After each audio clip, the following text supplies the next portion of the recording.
মনে রাখবেন একটা কথা, জীবনে যার উপকার করবেন সে আপনার ক্ষতি করবে, এটা স্বাভাবিক। মেনে নিয়ে উপকার করতে হবে, ক্ষতি করবে বলে উপকার করবেন না এ কথা নয়। কিভাবে আল্লাহর কাছে প্রার্থনা করে সারা তাকে বাঁচাচ্ছে, আর শেষে বলছে যে শয়তান। এ যখন শয়তান তখন তার ক্ষতি করা তার কাছে স্বাভাবিক ব্যাপার।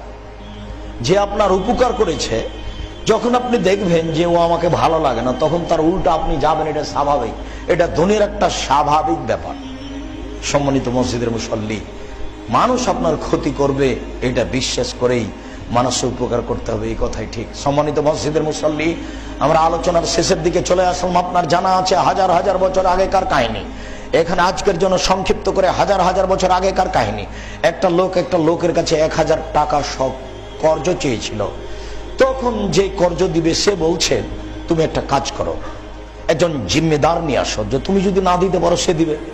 তখন কর্জ গ্রহীতা বলছে, আল্লাহ জামিন, আল্লাহ জিম্মেদার, আমি এখন কোথায় জিম্মেদার খুঁজতে যাব, আল্লাহ জিম্মেদার। তখন বলছে, আরো 1000 টাকা তুমি নিতে চাচ্ছ তো সাক্ষী নিয়ে আসো, তো আল্লাহ সাক্ষী। তখন আমি বললাম, সাদাক্তা ঠিক বলেছে।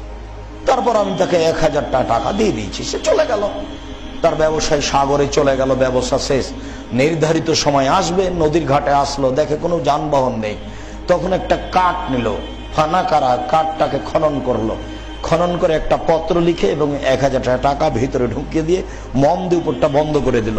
বন্ধ করে দিয়ে সাগরের পাশে দাঁড়িয়ে বলছে, আল্লাহ, লোকটার কাছে যখন আমি কর্জ চাইলাম তখন আমাকে বলল যে জিম্মেদার নিয়ে আসো। আমি বললাম, আল্লাহ জিম্মেদার। লোকটা আমার কাছে সাক্ষী চাইলো, আমি বললাম, আল্লাহ সাক্ষী। তখন সে মেনে নিয়েছে। তাহলে তোমাকে সাক্ষী করে, তোমাকে জিম্মেদার করে 1000 টাকা আমি নিয়েছি তার কাছে। নির্ধারিত সময় আমি টাকা পৌঁছাতে পারলাম না, আমি চেষ্টা করেছি, চেষ্টার অভাব করিনি, এই টাকা তোমার কাছে জমা দিলাম, সাগরে নিক্ষেপ করে দিলাম। বাহারে, সাগরে কাঠটা ফেলে দিল, চলে গেল, কাঠ ভেসে চলে গেছে সেই ঘাটে। আল্লাহর আদেশ, আল্লাহ ভরসা আপনাকে দেখাচ্ছি, আদেশ বুখারী মুসলিম। এবার লোকটা ঘাটে আসলো, আজকে তো আসার কথা ছিল, কই তো কেউ আসলো না। আচ্ছা, কাঠটা ভাসছে, নিয়ে যাই, আমার স্ত্রীর রান্নার কাজ দিবে, তো কাঠটা নিয়ে চলে গেল। কাঠটা এখন ফাটছে, ফেড়ে রেডি করছে রান্না করার জন্য। আরে কাঠটা যখন ফাটতেই দেখা যাচ্ছে একটা পত্র আর টাকা। পত্র পড়ে দেখছে সে লোকের টাকা, বাস যা হওয়ার হয়ে গেল।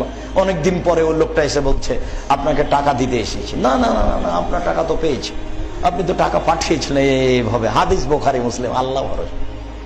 সম্মানিত মসজিদের মুসাল্লি, অনেক কথা আল্লাহর উপরে ভরসা করে জীবিকা নির্বাহ করেন, আল্লাহ আপনার পথ সহজ করবেন ইনশাআল্লাহ। যে ব্যক্তি আল্লাহর উপরে ভরসা করে কাজ করবে, আল্লাহ তার কাজকে সহজ করে দিবেন, আল্লাহ তার উপরে সাহায্য করবেন, আল্লাহ তার কাজের জন্য যথেষ্ট। একাধিক হাদিস কোরআনের ঘটনা বুখারী মুসলিমে কোরআন মাজিদে রয়েছে। এর উপরে ভরসা করে আমি আপনাদেরকে বলছি, জীবিকা নির্বাহ করুন আল্লাহর উপরে ভরসা করে।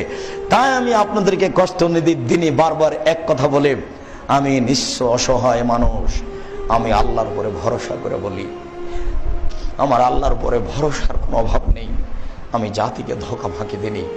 আমার জীবনে বড় স্বাদ, আমি উন্নত মানের প্রতিষ্ঠান গড়বই ইনশাআল্লাহ।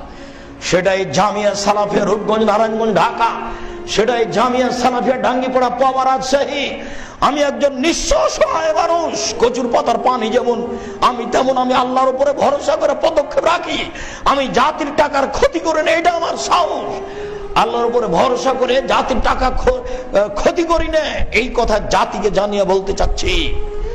এই 2 প্রতিষ্ঠানে 2957 জন ছেলে মেয়ে আবাসিক পড়াশোনা করে থাকে, 156 জন শিক্ষক শিক্ষিকা অবস্থান করেন।